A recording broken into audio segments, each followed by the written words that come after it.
नमस्कार, शुभ बिहानी। तपाईँको दिन शुभ रहोस्। र आजको एउटा सानो क्लिप यो देशको निम्ति, यो देशको लागि, देशभर छरिरहनुभएका, विदेशमा छरिरहनुभएका सबै इष्टमित्र दाजुभाइ तथा दिदीबहिनीहरू। अब हाम्रो देश नेपाल चुनावपछिको अवस्था अहिले उत्साह र भरिपूर्ण हुन लागेको चाहिँ महसुस भइरहेको छ।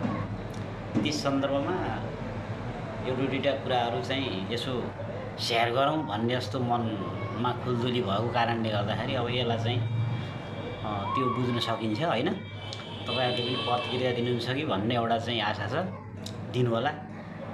र अहिलेको मानसपटलमा एउटा चाहिँ उब्जिएको छ एउटा कुरा,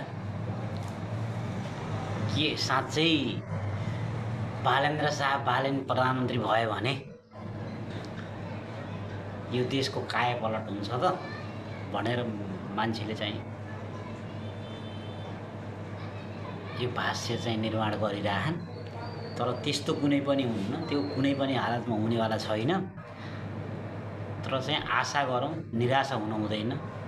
कायापलट भन्ने कुरो त कुनै पनि ठाउँमा कुनै पनि देशमा हुन्न। त्यसको चाहिँ अब जडदेखि चाहिँ हाम्रो एकदम लथालिङ्ग र भचाभुङ्ग छ, त्यसलाई चाहिँ अलि सुधार्नको निम्ति अलि समय चाहिन्छ होइन। अब बालेन्द्र शाह बालेन प्रधानमन्त्री भयो भने देशले कायापलट हुन्छ भन्ने सोच राखौँ, त्यो राम्रो कुरो हो। तर भर्खरै हुन्छ र अहिले छिट्टै चाहियो भन्ने कुरो चाहिँ त्यो हुनै सक्दैन। त्यसमा चाहिँ सिस्टममा जान पर्यो। सिस्टममा जाँदा अब चाहिँ धेरै समय लाग्छ। त्यो समयलाई चाहिँ पर्खिनुपर्छ। अहिलेलाई नभए पनि हाम्रो पुस्तालाई चाहिँ हुन्छ भन्ने चाहिँ नि, अब आउने पुस्तालाई हुन्छ भन्ने त्यो चाहिँ सोच राखौँ। पुरानाले गरेनन् भन्दा पनि अब नयाँले के गर्छन् भन्ने कुरो, फ्युचरको कुरा चाहिँ अब सोच्ने हो। अब चाहिँ नि पास्टका कुरालाई चाहिँ नि अब त्यो धेरै चाहिँ सोच्ने होइन। अब प्रतिशोधको राजनीति नगरी बालेन्द्र शाह बालेनले एकदम चाहिँ क्लियर भएर चाहिँ काम गरौँ। हाम्रो शुभकामना छ। बाँकी चाहिँ तपाईँहरू हाम्रो जिन्दगीमा एउटा नयाँ उत्साह जागर आओस्। नयाँ सरकारले चाहिँ एउटा यस्तो सिस्टम ल्याओस्, देशले काँचुली फेर्न चाहिँ पाओस् र जति पनि हामी विदेशिएका नेपालीहरू छौँ उहाँहरूलाई केही न केही राहत मिलोस्। तुरुन्तै सबै फर्किने भन्ने कुरो हुँदैन। तर चाहिँ युवाहरूले अब त्यसलाई चाहिँ एउटा सोच परिवर्तन गर्नुपर्छ होइन।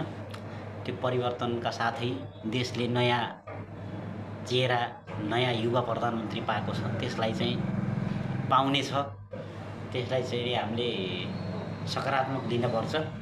अब कसैलाई गाली गरेर, कसैलाई चाहिँ यस्तो भनेर उस्तो भनेर चाहिँ अब बालेन्द्र शाहले सुख पाउने छैनन्। अब प्रतिशोधको राजनीति गऱ्यो भने तिनी पनि अब 5 वर्षमा उत्तानो लाग्ने हुन्, केही पनि हुनेवाला छैन। त्यही भएर उनले चाहिँ यस्तो नसोची एकदम इमान्दारीपूर्वक चाहिँ काम गरे भने बालेन्द्र शाहले अब गर्छन्। तर साह्रै बोल्दैनन्, बोल्दै नबोलेपछि अब चाहिँ गर्छन् कि भन्ने आशा हो। हेरौँ अब चाहिँ यो परिवर्तनको लहरमा युवाहरूले दिएको मतको चाहिँ सदुपयोग गर्यो भने बालेन्द्र शाह बालेनले चाहिँ राम्रै काम गर्लान् जस्तो छ। आशा गरौँ, निराशामा नपरौँ र आउने दिनहरूमा हाम्रा दिन सुखी, शान्ति र समृद्धि हुँदै बितुन्। नेपालले नयाँ चाहिँ मुहार फेरोस् भन्ने हाम्रो यही छ शुभकामना। बाँकी तपाईँहरूको चाहिँ प्रतिक्रिया कमेन्टहरूमा के आउँछन् त्यसको फेरि प्रत्युत्तरमा म हजुरहरूलाई दिनेछु। तर अहिलेलाई सबैले सपोर्ट गरौँ। कसैलाई गाली गर्ने, कसैलाई केही नगर्ने नगरौँ। अस्तिको कार्यक्रममा चाहिँ अभिमुखी कार्यक्रममा राष्ट्रसभा सभापति रवि लामिछानेले गरेको एउटा भाषण, एउटा क्लिपमा चाहिँ उनले भने कसैलाई चाहिँ हामीलाई 5-36 दिन पनि लाग्दिन भनेर भन्यो नि। यो सही कुरो, यो चाहिँ नि कुरो एकदम क्लियरली कुरो बुझ्नुपर्छ रासपाका साथीहरूले र कार्यकर्ताहरूले। सबैभन्दा यो गाली गलोज कसैमा पनि नगर्ने भनेर गर्नुभएको छ सभापतिज्यूले, त्यो एकदम मनमा ल्याएर गर्नुपर्ने छ। रासपाले अब गाली गरेर सुख पाउन्न कसैलाई पनि, त्यो चाहिँ नि त्यसको चाहिँ नि दायित्व होइन, बुझेर सम्झेर कुरा गर्ने हो। अब चाहिँ नि नीति निर्माण सबै चिज अब रासपाको भरमा छ, तर प्रतिपक्षले पनि साथमा लिएर चल्न चाहिँ रासपालाई चाहिँ जरुरी छ। सिटै छैनन् भनेर चाहिँ नि अब त्यसलाई चाहिँ प्रतिपक्षलाई चाहिँ हेला गर्ने भन्ने कुरो हुन्न, फेरि त्यसको पनि प्रतिफल राम्रो हुँदैन। त्यही भएर सबैलाई सहकार्य गरेर लिएर जानुपर्छ भन्ने मेरो मान्यता छ। हस् त, यो भिडियोमा यति। अर्को फेरि भिडियोमा हजुरहरूले दिएको प्रतिक्रिया अनुसार भिडियो बनाउनेछु। नमस्कार, धन्यवाद।